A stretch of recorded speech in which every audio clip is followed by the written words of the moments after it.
तत्सवितुर्वरेण्यं भर्गो देवस्य धीमहि धियो यो नः प्रचोदयात्।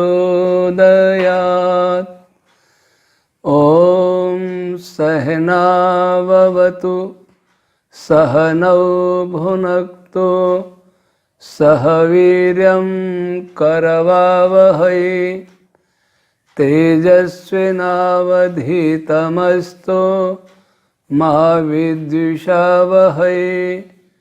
ॐ शान्ति शान्ति शान्तिः। प्रिय श्रोतागण, हम ऐत्रेय ब्राह्मण के वैज्ञानिक भाष्य वेद विज्ञान आलोक की पूर्व पीठिका के 7वें अध्याय में चल रहे हैं। और काल क्या है, कैसे काम करता है, इसको समाप्त करके अब आगे क्या प्रक्रिया होती है इस पर विचार करते हैं। संपूर्ण ब्रह्मांड में उस प्रकृति से जो काल ने आगे कार्य प्रारंभ किया, महत अहंकार मन की उत्पत्ति हुई। इस समय उस संपूर्ण अवकाश रूप आकाश में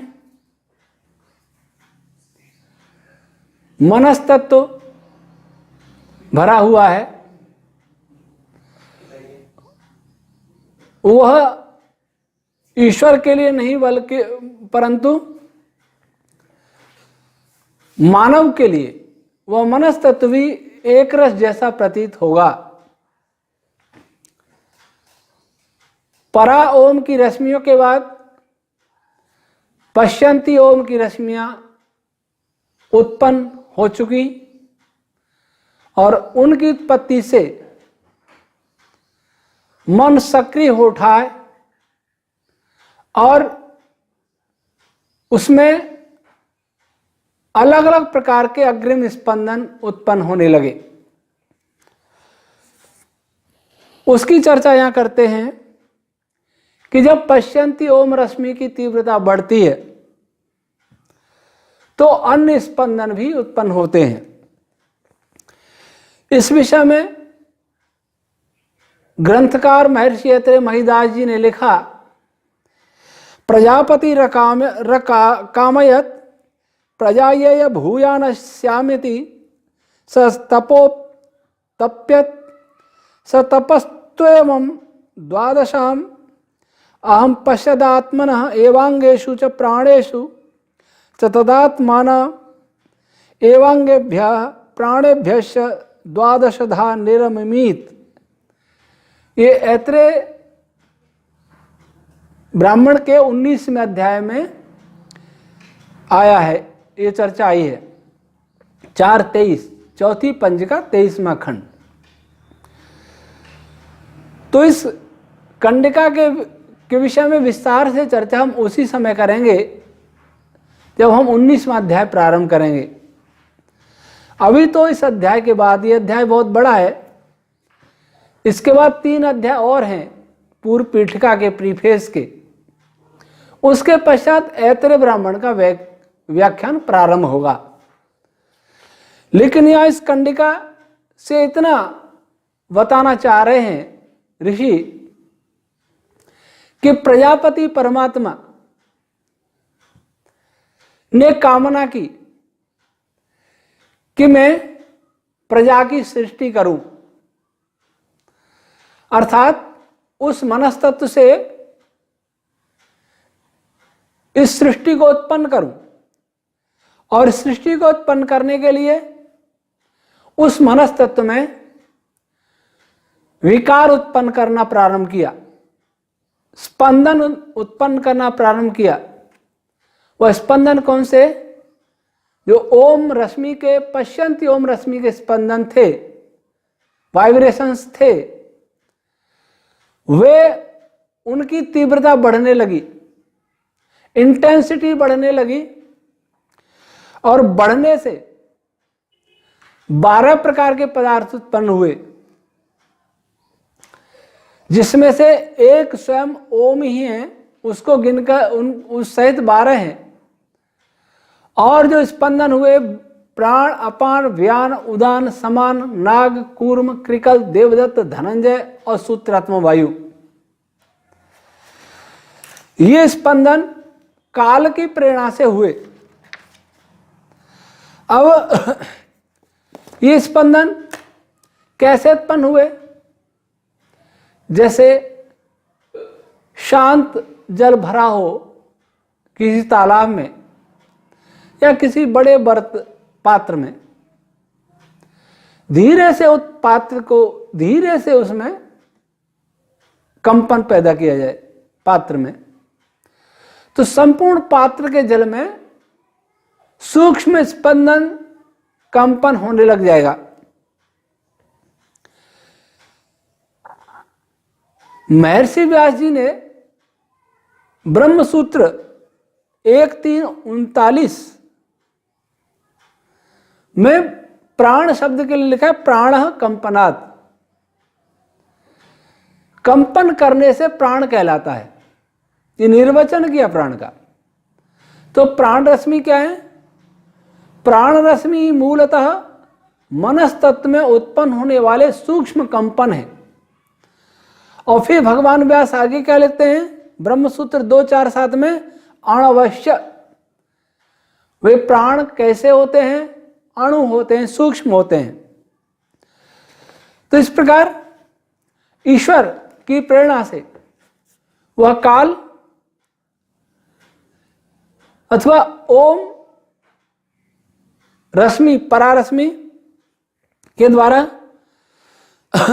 उस मनस तत्व में जो लगभग एक रस जैसा भरा रहता है को पश्यंती ओम रश्मियों से ऐसे स्पंदित करता है मानो संपूर्ण महासागर में एक साथ अति तीव्र वेग से स्पंदन उत्पन्न होने लगे हों। और वे स्पंदन संपूर्ण पदार्थ में एक साथ होते हैं। और एक बात और ध्यान रखनी है कि इस सृष्टि के बनने का कुछ विज्ञान ऐसा है कि प्रकृति से जब महत तत्व बनता है तब कुछ महत तत्व, कुछ प्रकृति महत तत्व के अतिरिक्त भी रहती है। ऐसा नहीं है कि संपूर्ण प्रकृति रूप जो मूल पदार्थ था वह संपूर्ण रूप से परिवर्तित होकर के महत और अहंकार और मनस तत्व में बदल गया। महत में भी बदला, फिर भी प्रकृति कुछ अंशों में रही, कुछ अंशों नहीं कहूंगा, बहुत अंशों में रही। और महत का चरम रूप जब अहंकार बना, जैसा कि हमने पहले समझाया कैसे बना, तो उस समय प्रकृति भी रही शेष और महत तत्व भी शेष रहा था। संपूर्ण महत तत्व समाप्त नहीं हो जाता। और जब अहंकार मनस तत्व में परिवर्तित हुआ तब अहंकार तत्व भी बचा था, महत भी था और प्रकृति रूप पदार्थ भी था। ये एक दूसरे के आधार आधेय और प्रेरक और प्रेरित पदार्थ होते हैं। काल महत तत्व का प्रेरक है और प्रकृति रूपी काल प्रकृति के वो दो गुणों वाला, दो गुणों की सक्रियता वाला, जो हम बता चुके हैं काल में दो ही गुण होते हैं, वह काल प्रेरक है और प्रकृति आधार बनती है महत तत्व का। प्रकृति समाप्त नहीं होती। और जब अहंकार उत्पन्न हो जाता है तो महत तत्व काल के माध्यम से नहीं, काल महत तत्व के माध्यम से अहंकार को प्रेरित करता है और महत तत्व अहंकार को धारण भी करता है। काल सबको प्रेरित करेगा, फिर अहंकार अपने अग्रिम चरण मनस तत्व उसको प्रेरित करता है और अहंकार तत्व भी शेष बचता है। तो महत भी शेष है, अहंकार भी शेष है, प्रकृति भी शेष है, संपूर्ण मनस तत्व में परिवर्तित पदार्थ नहीं हो गया।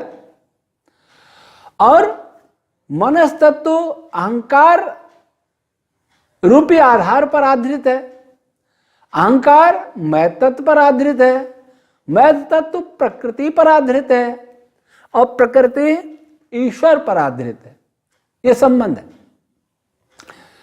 मनस तत्व अहंकार द्वारा प्रेरित भी है, अहंकार महत तत्व वाला प्रेरित भी है, महत तत्व द्वारा प्रेरित भी है और महत तत्व काल द्वारा प्रेरित है और काल ईश्वर द्वारा प्रेरित है। एक श्रृंखला है।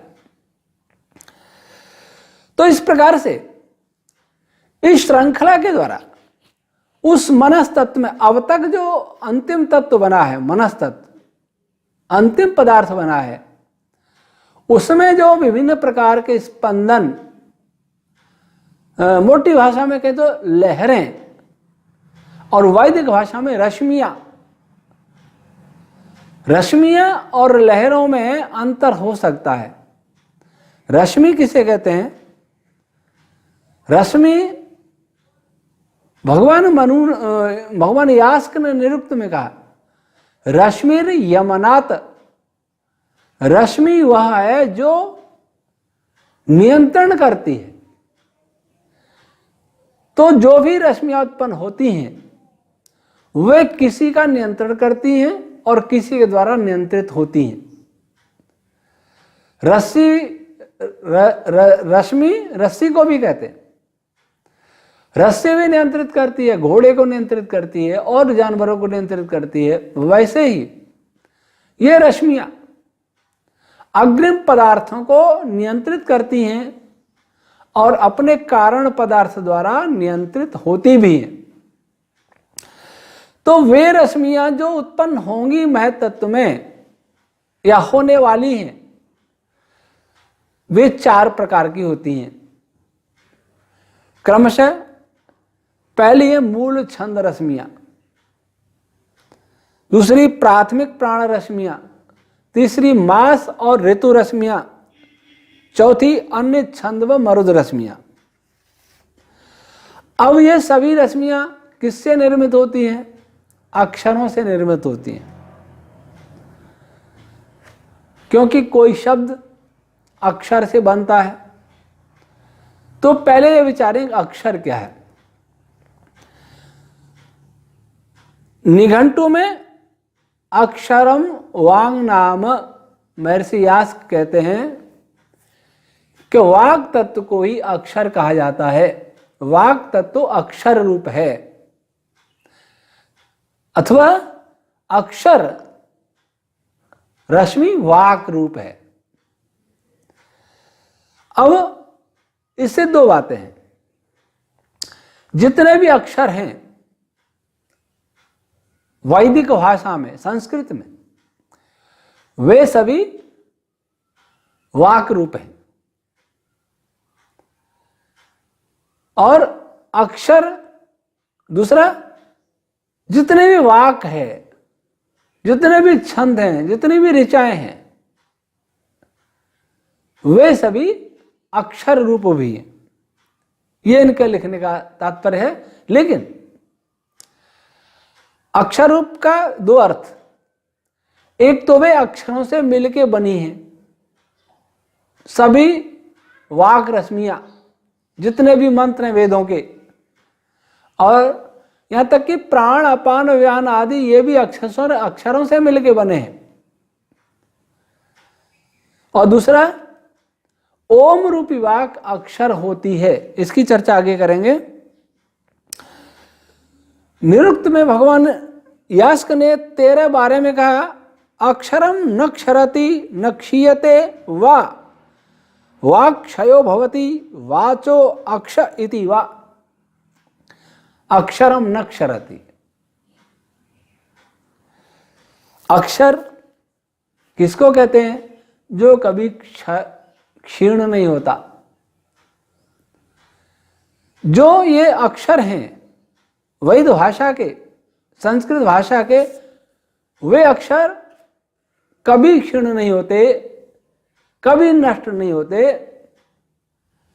वो उन्हीं से संपूर्ण ब्रह्मांड बना है और उन्हीं अक्षरों से उत्पन्न विभिन्न रश्मियों के द्वारा ये ब्रह्मांड बना। और वे अक्षर प्रलय काल में भी, जब कुछ नहीं रहता, तब भी अक्षर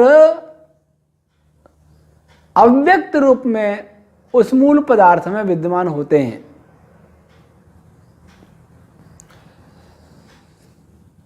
आगे चलते हैं। न क्षीयते, न क्षीण होता है, न उसका क्षण होता है, न रिश्ता है। वाक्क्षयो भवति, और जो वाक विभिन्न छंद आदि रश्मियों आगे बनेंगी उनका आवास होता है, निवास होता है, अथवा वाणी में अक्षरों का निवास होता है, अथवा वाचो अक्ष इति वा। अक्षर, ये जो अक्षर रूप रश्मियां हैं वे संपूर्ण ब्रह्मांड का अक्ष होती हैं, आधार होती हैं। संपूर्ण ब्रह्मांड, संपूर्ण गैलेक्सी, संपूर्ण सूक्ष्म पार्टिकल्स, वेव्स, स्ट्रिंग्स, जो भी स्ट्रिंग हैं, स्पेस, वे सब अक्षर पर आधारित हैं। उन वैदिक अक्षरों से ही मिलके बने हैं।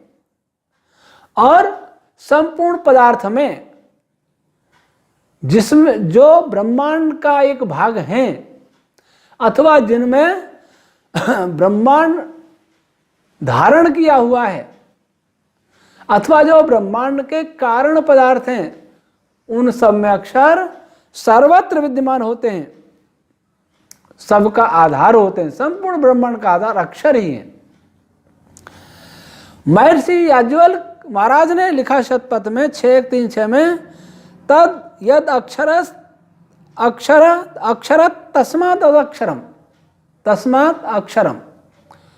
वह क्यों क्षीण नहीं होता, क्षरता नहीं है, रिश्ता नहीं है, मिटता नहीं है, घटता नहीं है, इसलिए वह अक्षर कहलाता है। और महर्षि जैमिनी ने जैमिनीयोपनिषद ब्राह्मण 1.7.2.2 में कहा, यद्वे वाक्षरम नाक्षीयत तस्मात् दक्षरायम अक्षयम हवै नाम नाम ऐतत् तदक्षरमिति परोक्षमाचक्षते। महर्षि जैमिनी जी का भी यही आशय है कि अक्षर हैं वो कभी नष्ट नहीं होते, कभी क्षीण नहीं होते, कभी पुराने नहीं होते। अब अक्षर क्या है? महर्षि दयानंद जी ऋग्वेद भाष्य 3.55.1 में लिखते हैं, महत् तत्वाख्यम अक्षरम। जो महत् तत्व की अवस्था है उसमें ही अक्षर होते हैं, वो अक्षर रूप ही होती है। अथवा ये कह लें कि अक्षर रूप पदार्थ महत् तत्व का एक सूक्ष्मतम अंश है, एक यूनिट है। और वैदिक भाषा में उसको कह दें तो महत् तत्व का परमाणु है। इससे सिद्ध हुआ कि महत् तत्व में अक्षर अभिव्यक्त अवस्था में होते हैं, अव्यक्त की जगह पर अभिव्यक्त अवस्था में होते हैं। वे प्रकट हो चुके होते हैं। प्रलय में अक्षर रहते हैं लेकिन अव्यक्त रहते हैं, जिसके लिए कहा अप्रतर्क्यम अविज्ञेयम, अविज्ञेयम अप्रतर्क्यम अलक्षणम प्रसुप्तमेव सर्वतः। जो भगवान मनु महाराज ने कहा था उसमें अक्षर अव्यक्त होते हैं, लेकिन महत् तत्व में अक्षर अव्यक्त नहीं होते हैं, यद्यपि हम उसे व्यक्त नहीं कर सकते, क्योंकि हमारी अपनी सीमा है, प्रयोगों की सीमा है, देखने की सीमा है, सुनने की सीमा है, सब कुछ सीमित है और बहुत उसकी सीमा बहुत छोटी भी है ब्रह्मांड के सामने।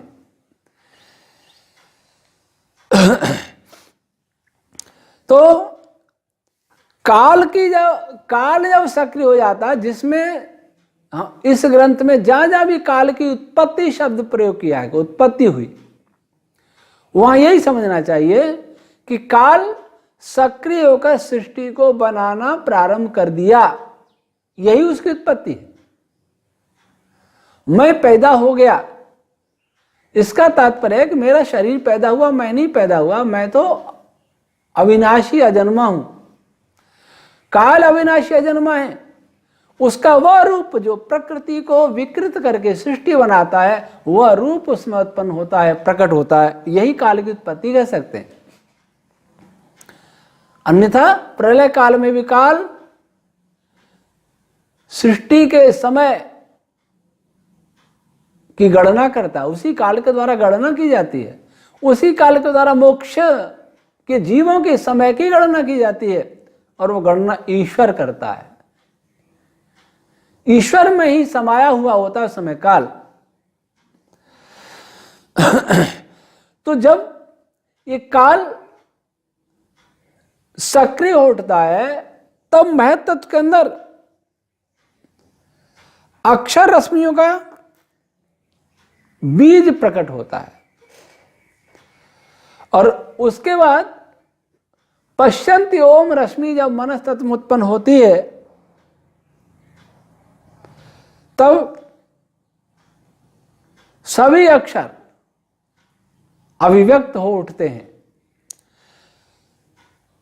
अब अक्षर रश्मियों के विषय में विचार करते हैं कि अक्षर क्या है। अक्षर दो प्रकार के हैं, एक स्वर, एक व्यंजन। तो स्वर के विषय में भगवान पतंजलि ने महाभाष्य में लिखा, व्याकरण महाभाष्य में, स्वयं राजंत इति स्वराः। महर्षि दयानंद जी ने वर्णोच्चारण शिक्षा में से उद्धृत किया है। इसका अर्थ, इसका वैज्ञानिक भाव क्या है? इसका वैज्ञानिक भाव यह है कि जो रश्मियां, लघु रश्मियां स्वयं प्रकाशित हो उठती हैं, परंतु लंबी दूरी तक गमन नहीं कर पाती, वे प्रशांत मय तत्व के अंदर अत्यंत लघु कंपन रूप में विद्यमान रहती हैं, और इतनी सूक्ष्म रश्मियां कि वो सर्वाधिक सूक्ष्म होती हैं, और ये कहना चाहिए कि उनको रश्मि रूप कह भी नहीं सकते, क्योंकि वे अक्षर रश्मियां जब तक किसी छंद में परिणत न हो तब तक वो रश्मि रूप में होती ही नहीं है, और वे रश्मि अर्थात नियमन का कार्य, नियंत्रण का कार्य, सृष्टि बनाने का कार्य वो नहीं कर पाती हैं। ये अक्षर रश्मियां जब छंद रश्मियों में प्रकट होती है, तभी बल और गति, प्रकाश आदि का स्रोत बन जाती है, का कारण बन जाती हैं। एक अक्षर रश्मि दूसरी अक्षर रश्मि के साथ मिलकर छंद का निर्माण करती है, और ये रश्मियां और क्या करती हैं? ये रश्मियां व्यंजनों को वहन करने में समर्थ होती हैं।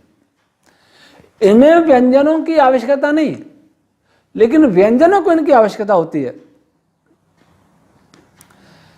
वैसे महत् तत्व में अक्षरों को, स्वरों को किसी प्रकार से पृथक पृथक जाना नहीं जा सकता। स्वर के विषय में ऋषियों ने कहा, महर्षि यास्क ने निघंटु में कहा, स्वर वांग नाम,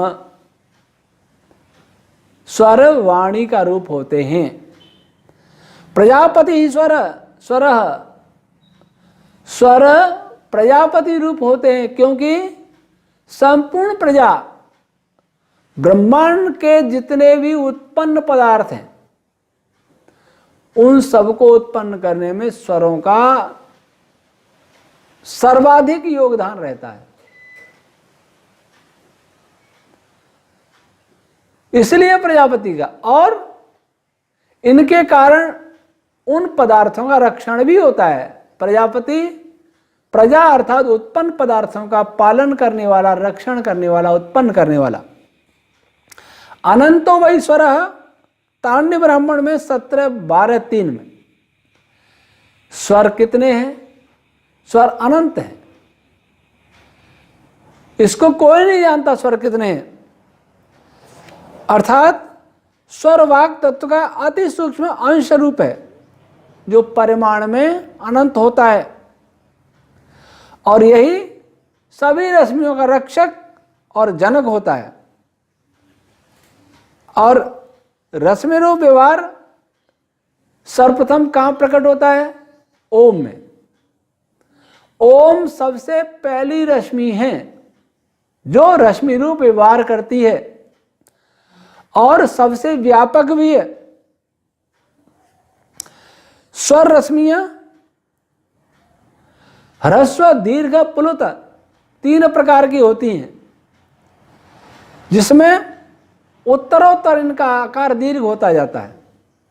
मनस्तत्व में स्पंदन ह्रस्व स्वर रश्मियों का होता है, उसकी अपेक्षा दीर्घ स्वर रश्मियों में रश्मि शब्द संबोधित कर रहा हूं, रश्मि शब्द प्रयोग कर रहा हूं, परंतु उन्हें रश्मि नहीं कहा जा सकता